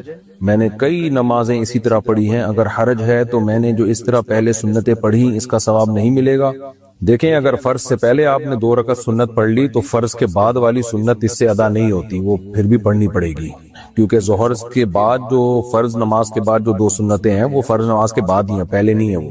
تو اس لیے 2 رکعت آپ نے پڑھی، وہ ثواب مل گیا، نفل ہو گئی وہ، ٹھیک ہے. ویسے بھی حدیث میں آتا ہے کہ بین کل اذانین صلاۃ، اذان اور اقامت کے درمیان نماز ہے، یعنی وہ الگ سے مستقل ایک سنت ہے کہ کچھ نہ کچھ نماز آپ پڑھیں، تو اس کا ثواب مل گیا، لیکن وہ سنت موقدہ نہیں ہوئی. بہرحال اب اس کا کوئی تلافی نہیں ہو سکتی، آئندہ آپ پڑھیں، آج فرض کے بعد پڑھ لیا کریں 2 سنتیں. انڈیا سے کسی نے پوچھا ہے کیا احتلام کے بعد آدھے بدن کو دھونا ضروری ہے؟ میں نے احتلام کے بعد ایسے ہی غسل کر کے نماز پڑھ لی تو کیا میری نماز قبول نہیں ہوگی؟ آپ نے اگر احتلام کے بعد غسل کر کے نماز پڑھی تو ہی قبول ہوگی، غسل کیے بغیر پڑھتے تو قبول نہ ہوتی، جب غسل کر لیا تو قبول ہو گئی. باقی آدھے بدن کو دھونا ضروری نہیں ہے، جہاں ناپاکی لگی ہو اس ناپاکی کو دھونا ضروری ہے. باقی جب غسل کریں گے تو پھر تو پورے بدن ہی کو دھوئیں گے نا آپ، لیکن آدھے بدن کا کوئی تعلق نہیں ہے اس سے، احتلام سے. جہاں گندگی لگی ہوئی ہے وہ دھوئیں. تو سنت طریقہ ہے نا فرض غسل کا، وہ یہی ہے کہ سب سے پہلے آپ نے کیا کرنا ہے، جہاں جہاں گندگی لگی ہوئی ہے وہ جگہ دھونی ہے، اور استنجا کرنا ہے، یعنی شرمگاہ کو دھونا ہے. اس کے بعد پھر آپ نے ہاتھوں کو دھو کے پہلے قلی کرنی ہے، 3 دفعہ غرارہ بھی کرنا ہے اگر روزہ نہ ہو، منہ بھر کے قلی کرنی ہے اگر روزہ ہو تو 3 دفعہ ناک میں پانی ڈالیں اور وضو کر لیں. بہتر ہے کہ پورا پراپر وضو کر لیں آپ، اس کے بعد پھر سر پہ پانی ڈال کے پوری جسم پہ پانی بہا لیں. یہ افضل طریقہ ہے غسل کرنے کا. اور دوسرے درجے میں یہ بھی ٹھیک ہے کہ آپ نے گندگی دور کی، پھر استنجا کیا، اور اس کے بعد ہاتھ دھوئے آپ نے، پھر قلی کی، ناک میں پانی ڈالی، اور پھر ڈائریکٹ پورا غسل کر لیا. پہلے والا طریقہ زیادہ افضل ہے، دوسرا طریقہ بھی ٹھیک ہے، دونوں طریقوں سے سنت کا ثواب ملے گا انشاءاللہ.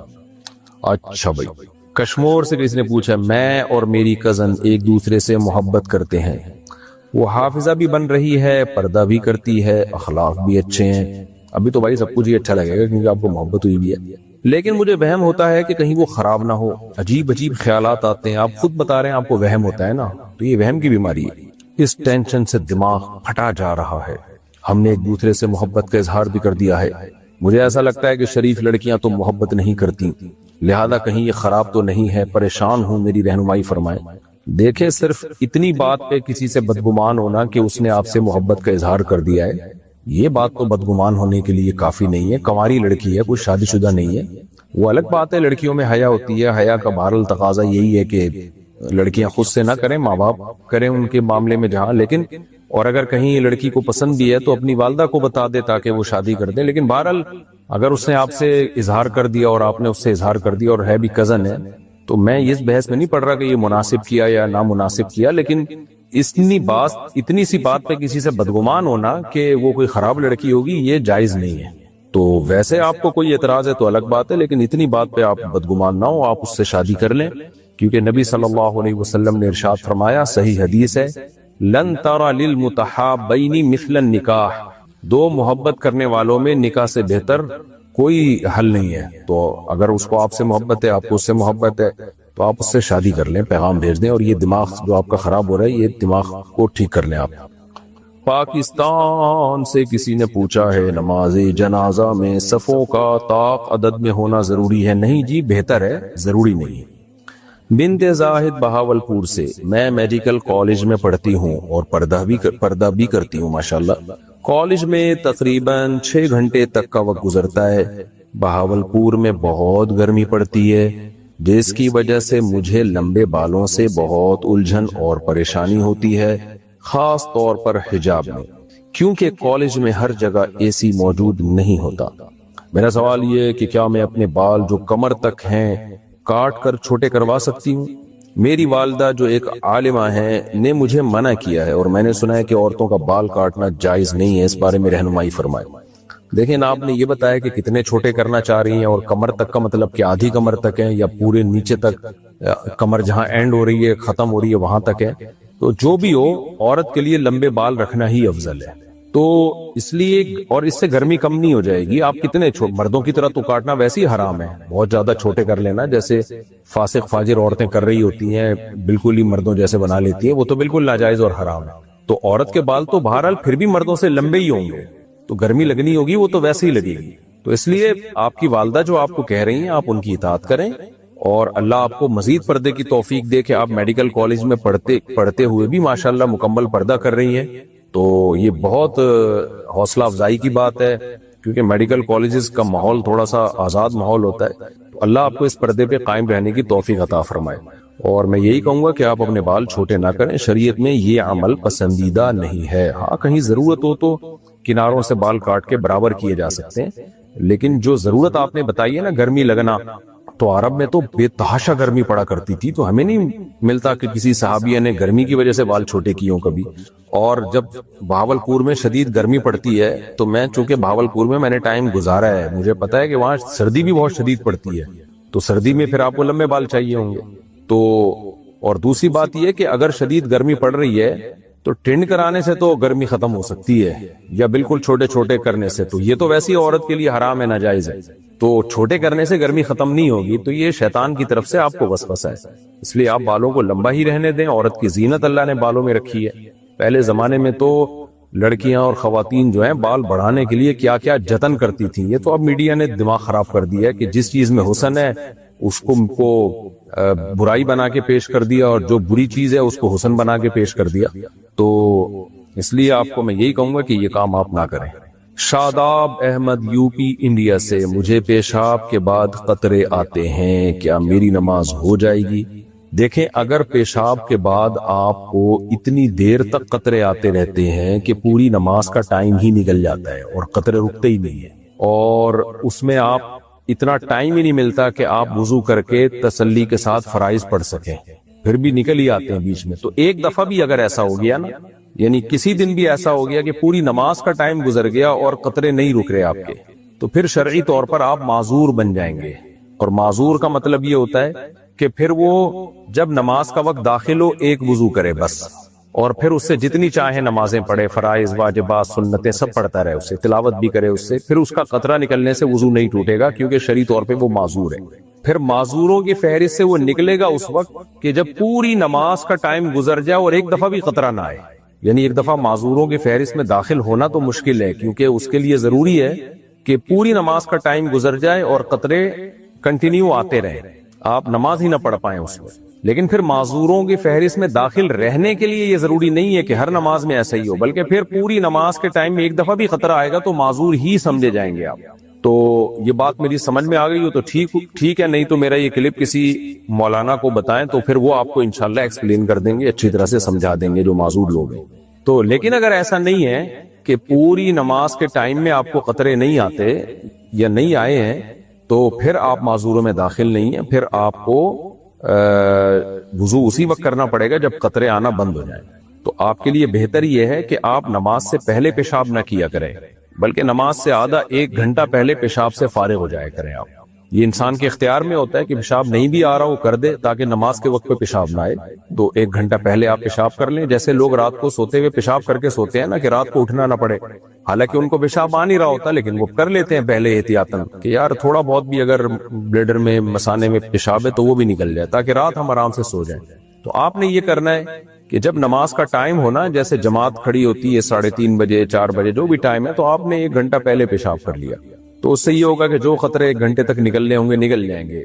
تو اس کے بعد آپ نے کیا آدھا گھنٹہ پہلے، جو بھی آپ کو اپنی عادت کا خود پتا ہوگا کہ کتنی دیر تک قطرے آتے ہیں۔ پھر جب نماز کے لیے آپ نے کھڑے ہونا ہے تو آپ نے کیا کرنا ہے بھائی، اندازے سے شلوار کو تھوڑا سا دھو دینا ہے کہ آپ کا خیال ہو جہاں جہاں قطرے لگے ہوں گے وہ جگہ، تو یہ انڈر ویئر پہن کے رکھیں تو اس جگہ کو اندازے سے دھو دیا کریں، اس میں شک کرنا وہم کرنا جائز نہیں ہے کہ یہاں نہ لگا ہو، یا بھائی جہاں آپ کا خیال ہے کہ یہاں لگے ہوں گے تو وہ جگہ آپ دھو دیں اور استنجا کر لیں اور وضو کر کے نماز پڑھ لیں۔ تو یہ طریقہ ہے ان لوگوں کا جو معذور ہے۔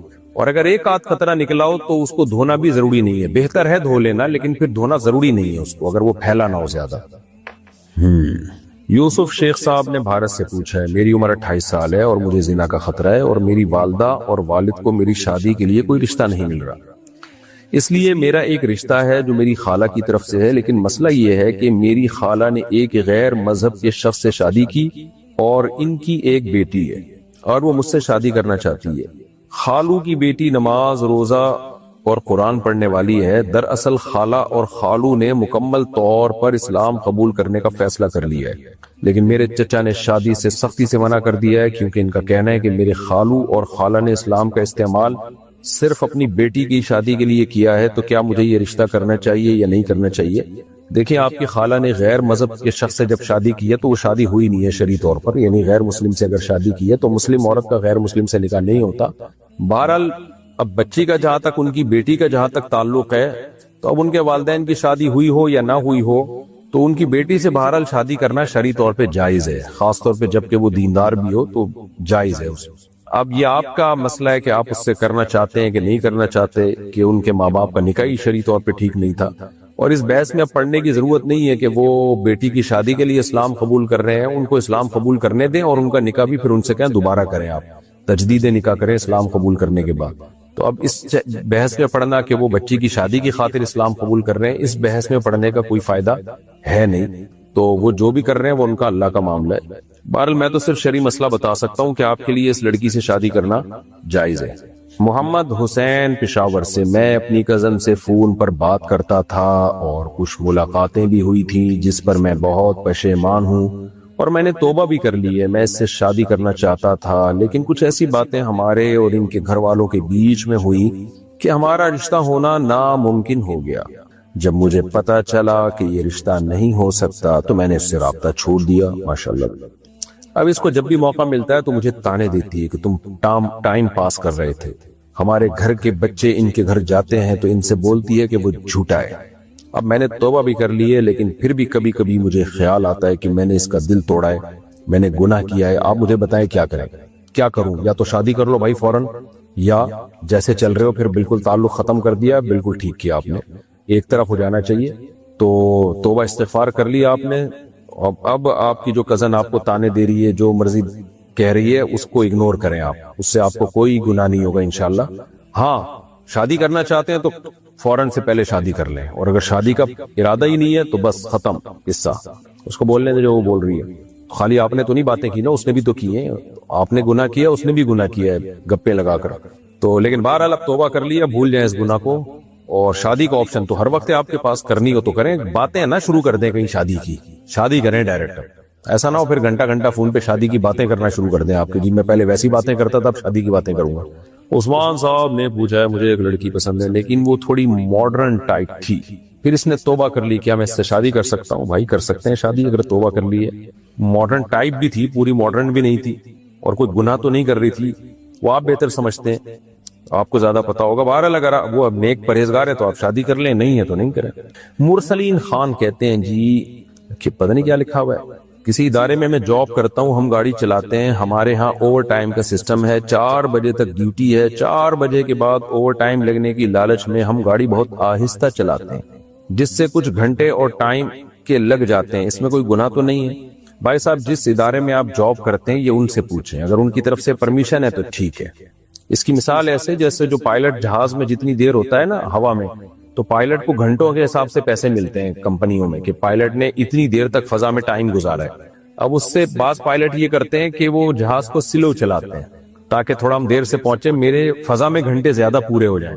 تو کمپنیوں کو اس پہ کوئی اعتراض نہیں ہوتا، کمپنیوں کو پتا ہوتا ہے کہ یہ سب ہو رہا ہے سوسائٹی میں، اور کمپنیاں چپ بیٹھی ہوتی ہیں کہ نہیں چلو ٹھیک ہے، انہوں نے پہلے سے کیلکولیشن کی بھی ہوتی ہے کہ جتنا بھی آہستہ جہاز چلائے گا پھر بھی اتنا تو نہیں چلا سکتا نا کہ وہ نیچے ہی گر جائے جہاز، کچھ نہ کچھ تو اسپیڈ مارنی ہے اس کو، تو وہ سب کمپنیوں کو پتا ہوتا ہے، انہوں نے اگنور کیا ہوا ہوتا ہے۔ تو اگر ایسا ہی کوئی کیس ہے کہ آپ گاڑی چلاتے ہیں، کمپنی کو پتا ہے کہ یار یہ اوور ٹائم کے چکر میں آہستہ آہستہ چلائیں گے تاکہ اضافی ٹائم لگے، تو پھر جائز ہے۔ اور اگر دھوکہ دے رہے ہیں کمپنی کو، کمپنی کی طرف سے سخت پابندیاں ہیں اس ٹائپ کی، یا کمپنی کو پتہ ہی نہیں ہے کہ کیا ہو رہا ہے سوسائٹی میں اور ڈرائیور لوگ کیا گڑبڑیں کر رہے ہیں، تو پھر یہ عمل ٹھیک نہیں ہے، پھر آپ کمپنی سے باقاعدہ پرمیشن لیں۔ لیکن میرا خیال ہے کمپنیوں کو یہ سب چیزیں پہلے سے پتہ ہوتی ہیں کہ جب ہم اوور ٹائم کے پیسے دیں گے تو اوور ٹائم کے چکر میں کچھ لوگ ذرا سلولی بھی ڈرائیونگ کریں گے، یہ سب پتہ ہوتا ہے۔ پاکستان سے کسی نے پوچھا، میرے ابو میری امی کی بہت بے عزتی کرتے ہیں، گالیاں بھی دیتے ہیں، لیکن ہم سے بہت پیار کرتے ہیں۔ امی ابو دونوں گورنمنٹ ٹیچر ہیں، میری امی یہ سب کچھ برداشت کر رہی ہیں، لیکن میں جب ان کو اس طرح سے بے عزت ہوتا ہوا دیکھتی ہوں تو مجھے اپنے پاپا سے نفرت ہوتی ہے، میرا ان سے بات کرنے کا دل نہیں کرتا، میری عمر 15 سال ہے، ٹینشن رہتی ہے، اس کا کوئی حل بتائیں۔ آپ کے لیے اپنے پاپا سے نفرت حرام ہے، ناجائز ہے۔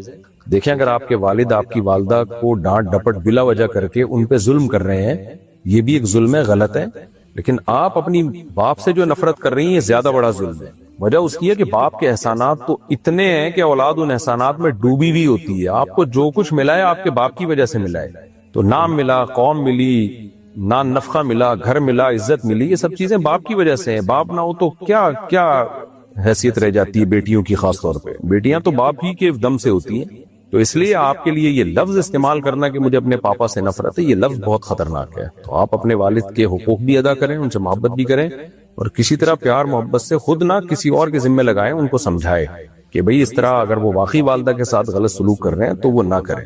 تو آپ کی امی لڑے نا پھر بھی کچھ سمجھ میں آتا ہے، تو آپ کے لیے یہ بالکل سوٹیبل نہیں ہے۔ تو آپ کی امی کو چاہیے نا کہ وہ پاپا سے بولیں کہ واٹ آر یو ڈوئنگ، کیا کر رہے ہو میرے ساتھ، مجھے کیوں بے عزت کر رہے ہو، تو یا کوئی اور بڑا خاندان کا بڑا بات کرے۔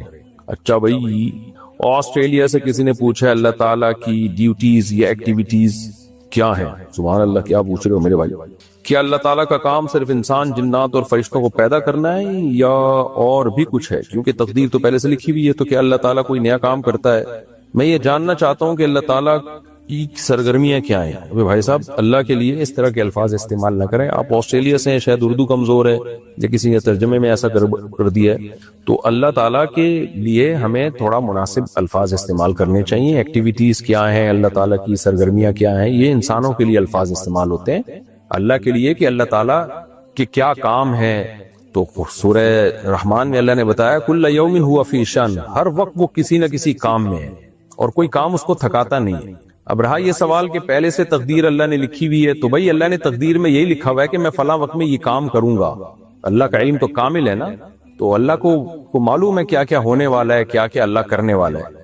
تو جو کچھ ہو رہا ہے سب اللہ کے حکم سے ہو رہا ہے پوری دنیا میں، تو اس لیے اللہ کو انسانوں پہ قیاس نہیں کیا جا سکتا۔ کل یوم ہوا فی شأن، ہر وقت اللہ تعالیٰ کچھ نہ کچھ کر رہے ہیں، کسی کو عزت دے رہے ہیں، کسی کو رسوا ذلیل کر رہے ہیں، کسی کو دولت دے رہے ہیں، کسی کو غریب کر رہے ہیں، کسی کو حکومت دے رہے ہیں، کسی کو سے حکومت چھین رہے ہیں، اور اس کے ہر کام میں کوئی نہ کوئی حکمت ہے۔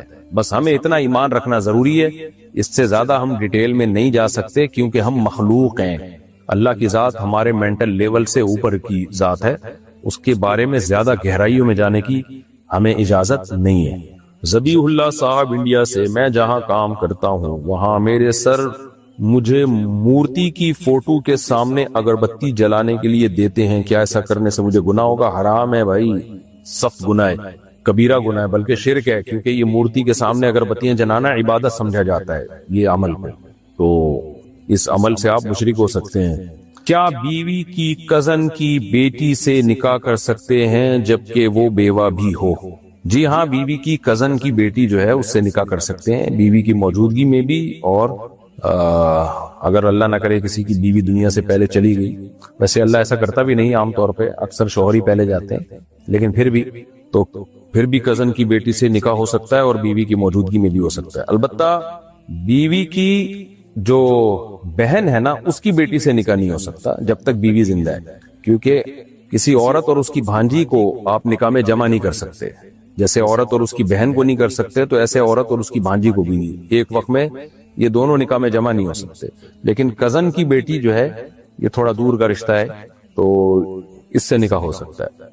ماہ نور اختر کراچی سے، میرے پاس 6.5 تولہ سونا ہے، پہلے میں زکوٰۃ دیتی تھی مگر اب میرے پاس نقد رقم نہیں ہوتی، گھر کے اخراجات کی رقم بھی میری ملکیت میں نہیں ہے، اور اگر گھر کے اخراجات کے پیسوں سے میں خرچ کروں تو اخراجات پورے کرنے میں مشکل پیش آئے گی، اس صورت میں مجھے کیا کرنا چاہیے؟ کیا اس صورت میں بھی زکوٰۃ دینا لازم ہے؟ نہ دینے سے گناہ ہوگا؟ دیکھیں زکوٰۃ آپ کو دینی پڑے گی چاہے نقد رقم ہو یا نہ ہو۔ تو یہ جو سونا ہے نا یہ شریعت میں نقد اماؤنٹ ہی کے حکم میں ہے، یہ ایسے جیسے کہ میرے پاس $1,00,000 پڑے ہوئے لیکن کیش اماؤنٹ بالکل بھی نہیں ہے، تو بھائی اس کو یہی کیش ہے نا، تو شریعت میں تو اصل کرنسی ہے ہی گولڈ، جب آپ کے پاس گولڈ ہے اور اس پہ قرضہ بھی نہیں ہے آپ کے اوپر تو پھر آپ کو زکوٰۃ دینی پڑے گی۔ تو 6 تولہ سونے کے ساتھ اگر 1 روپے بھی آپ کے پاس ہو، جیسے کہ ہوتا ہی عام طور پہ، تو زکوٰۃ کی تاریخ آنے پر آپ کو زکوٰۃ دینی ہے۔ اب آپ کی مرضی گولڈ بیچ کے دیں یا اسی گولڈ کو توڑ کے دیں، یا آپ اپنے ذمے لازم کر لیں بھائی میرے ذمے اتنی زکوٰۃ بنتی ہے، گولڈ کی قیمت کو آپ نے 40 سے ڈیوائیڈ کیا، جو جواب آیا بھائی میں نے پورے سال میں اتنی زکوٰۃ نکالنی ہے، تو آپ کے پاس پورا سال پڑا ہے، آپ قسطوں میں جیسے جیسے پیسے آتے جائیں آپ وہ زکوٰۃ نکالتی جائیں، یکمشت دینا ضروری نہیں ہے زکوٰۃ۔ عبد المنان صاحب اسلام آباد سے، میں نے سنا ہے کہ جھک کر ملنا شرک ہے، تو کیا جو ہم بزرگوں سے جھک کر ملتے ہیں کیا یہ بھی شرک ہے؟ کسی کے سامنے جھکنا اگر عبادت کی نیت سے ہو تو پھر تو شرک ہے، لیکن لوگ عبادت کی نیت سے نہیں جھکتے، تعظیم اور ادب کی نیت سے جھکتے ہیں، تو یہ گناہ تو ہے لیکن شرک نہیں ہے، تو نہ جھکا نہ کریں کسی کے سامنے۔ ایک تو ہوتا ہے نا کندھے ایسے سکیڑنا، یہ تو جائز ہے، یہ تو تواضع ہے، ایک ہے باقاعدہ سر کو یوں پراپر طریقے سے جھکانا، یہ جائز نہیں ہے۔ ارباز صاحب کراچی سے پوچھتے ہیں، میری بیوی کا شادی کے بعد سے مطالبہ ہے کہ میں اپنے ماں باپ سے الگ گھر لے کر رہوں کیونکہ اس کی میرے والدین سے بنتی نہیں ہے، کوئی نئی بات نہیں ہے، میری بیوی کو الگ پورشن میں رکھنے کے لیے تیار ہوں مگر والدین سے الگ گھر میں نہیں رہنا چاہتا کیونکہ میرا اور کوئی بھائی نہیں ہے، بہنوں کی شادیاں ہو چکی ہیں، والدین کا خیال رکھنے کے لیے ان کے ساتھ رہنا ضروری ہے، نیز الگ گھر لے کر رہنے کی میری استطاعت بھی نہیں ہے، رہنمائی فرمائیے۔ ارباز صاحب جب آپ الگ پورشن بیگم کو لے کے دے رہے ہیں، واش روم بھی الگ، کچن بھی الگ، تو یہ کافی ہے، اس سے زیادہ کا مطالبہ بیوی کے لیے ٹھیک نہیں ہے، اور خاص طور پہ جب آپ کے والدین کے آپ اور کوئی بھائی بھی نہیں ہے آپ کا، تو والدین کو ایسے تو لاوارث نہیں چھوڑا جا سکتا، تو یہ کافی ہے، اس کے بعد آپ کی بیوی کے لیے مزید کا مطالبہ جائز نہیں ہے کہ الگ، اتنا کافی ہے۔ متحدہ عرب امارات، رات میں خوشبو لگانا کیسا ہے؟ جائز ہے بھائی، کسی بھی ٹائم پہ خوشبو لگا سکتے ہو۔ لائبہ سلیم راول پنڈی سے، میں کمیشن ایجنٹ کے طور پر کام کرتی ہوں، ہول سیلر کی پروڈکٹس آگے سیل کرواتی ہوں، ہول سیلر پروڈکٹ کا ایک فکس ریٹ دیتا ہے، ہول سیلر جو ہے وہ پروڈکٹ کا ایک فکس ریٹ دیتا ہے اور کہتا ہے کہ جتنی بھی پروڈکٹ بکی تو یہ فکس قیمت میری، باقی اوپر کے سارے پیسے آپ کے، اور میں اپنی مرضی سے پروڈکٹ کی ریٹ بہت آگے بڑھا کر کسٹمر کو بتاتی ہوں، تو کیا اس طرح سے کمیشن لینا جائز ہے؟ اور کیا کسٹمر کو بتانا ضروری ہے کہ میں کتنا کمیشن لیتی ہوں، یا صرف اتنا کہہ دینا کافی ہوگا کہ میں کسی کی ایجنٹ بن کے کام کرتی ہوں؟ اتنا کہہ دینا کافی ہے کہ میں کسی کی ایجنٹ بن کے کام کر رہی ہوں، یہ کافی ہے، باقی آپ کے لیے یہ کمیشن جائز ہے۔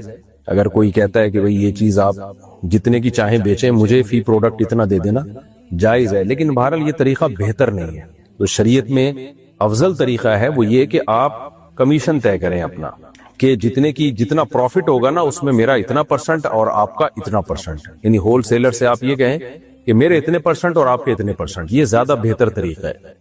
تو بعض لوگ علماء نے اس کو کراہت ناپسندیدہ کی سمجھا ہے، بہرحال جائز یہ بھی ہے، تو دوسرا طریقہ زیادہ افضل ہے۔ یہ بالکل ایسے ہی ہے جیسے اسٹیٹ ایجنٹ کو ہم کہتے ہیں کہ یار یہ میرا پلاٹ ہے، اب اس میں جو بے غبار طریقہ ہے، بالکل جائز طریقہ ہے، وہ تو یہی ہے کہ بھائی یہ پلاٹ تم بکواؤ گے تو جو مجھے اضافی پروفٹ ہوگا اس میں اتنے پرسنٹ تمہارا، اتنے پرسنٹ میرا، لیکن آپ یہ بھی کہہ سکتے ہیں کہ بھائی مجھے اس پلاٹ کے اتنے چاہیے جو اضافی ہوں گے، جتنے پیسے میں تم بیچنا وہ تم سارا کا سارا پروفٹ تمہارا. تو یہ بھی جائز ہے مگر بہتر نہیں ہے. یہ شگفتہ صاحبہ لکھنؤ سے، شیعہ سنی کی شادی کے بارے میں کیا مسئلہ ہے؟ شیعہ سنی کے بھائی شیعوں کے بہت سارے فرقے ہیں، ان کے عقائدوں میں بڑا اختلاف ہوتا ہے، تو کسی ایک جنرلی ایک حکم نہیں لگایا جا سکتا.